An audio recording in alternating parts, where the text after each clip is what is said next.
Hello everybody and welcome back to another van vlog. Today I'm in Burnaby. Well, I'm on the Vancouver-Burnaby border and I'm here at Central Park. Not the Central Park that you might find on an episode of Friends, but rather the Central Park that you would find in Vancouver. And I'm coming down here today to have a look around and go for a walk. The weather, as you can probably see, not the greatest, quite grey, a little bit drizzly. Again, fall has well and truly started here in Canada, but that's okay though. It's not going to stop me leaving the house, and it's about 17 degrees Celsius anyway, so it's still warmish.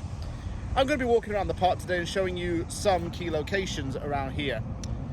Before I go any further, I'd just like to give a little bit of quick history about the park. It was opened in 1891 and it's been declared a provincial nominated park.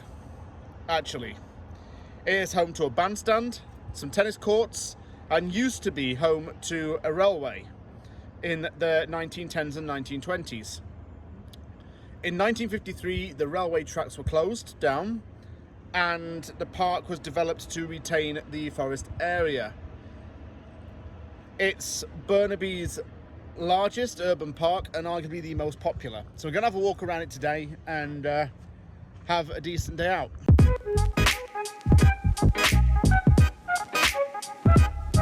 When you visit this place, the first thing you would tend to do is to walk down this trail. But apparently it is a hazardous area, so keep out. Ooh.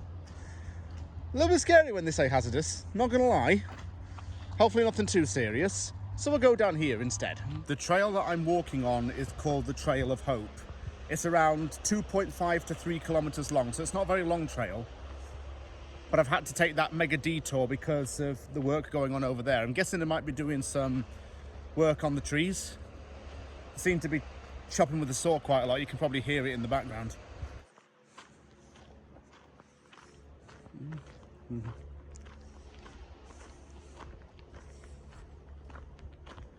Embarrassing from me. I'm not walking on the Trail of Hope. I'm actually walking on the Terry Fox route.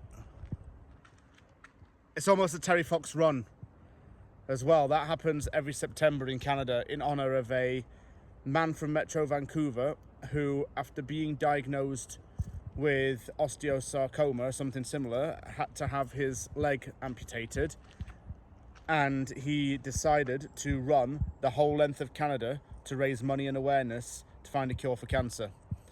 He started off in Newfoundland and got as far as Ontario, but by this point his cancer had returned and spread, and unfortunately he died in 1981 at the age of just 22.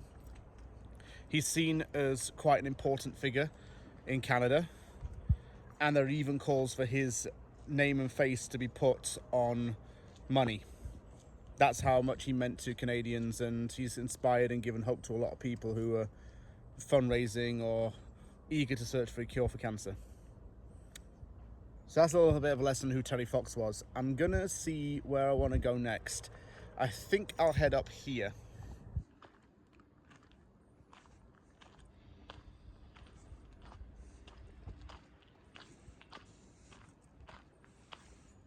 Came across this here.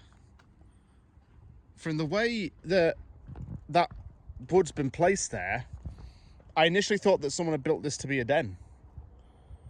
I mean, you can't really fit anybody in that, but it does look like a den of some sort.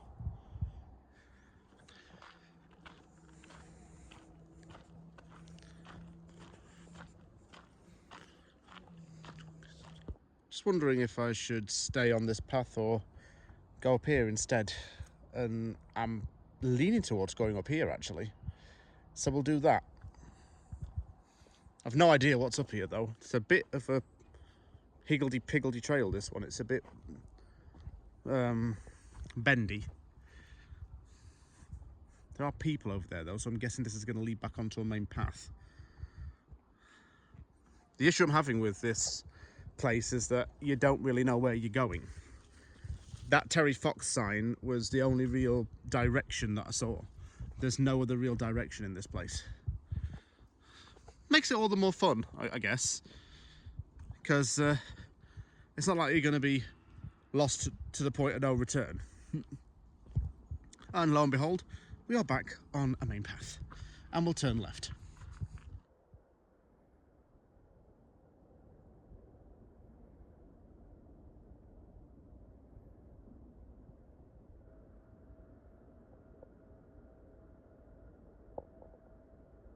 It looks like that trail actually did result in something. This looks like either a tennis court or a bowls club. There's a pond here with a few ducks on it. And, most importantly, two things. There's a map and an explanation as to why the trail was closed off. It's cutting down trees that have been quote-unquote affected by disease or internal decay. The trees could actually fall and hurt people, so they've got to remove them. It all makes sense now. There's also a concession stand, but I'm not sure if it's open. Let's do a loop of the pond.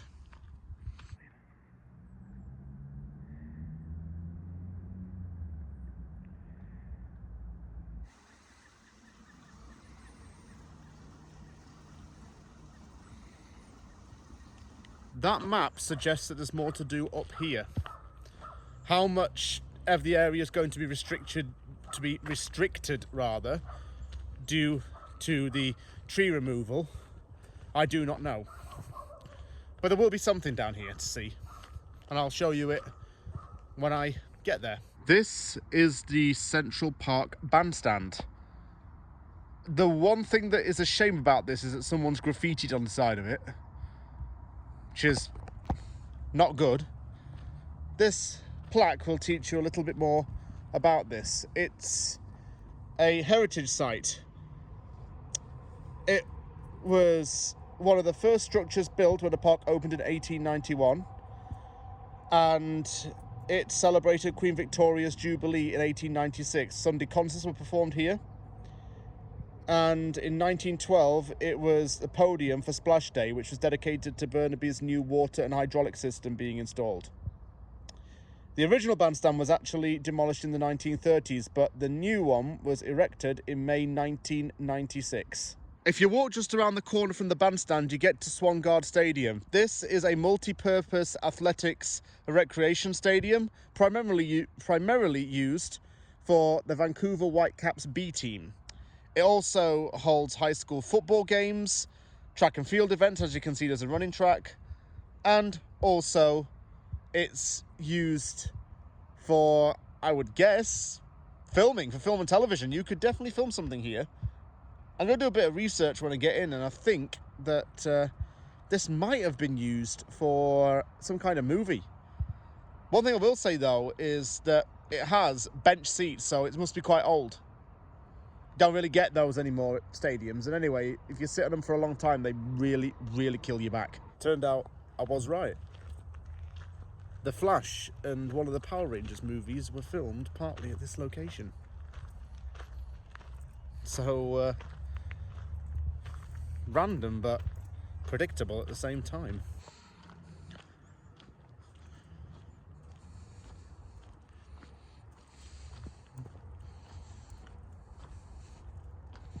Just on the BC Parkway right now, heading towards the park's exit. And you'll see right now, the SkyTrain's going to rumble by.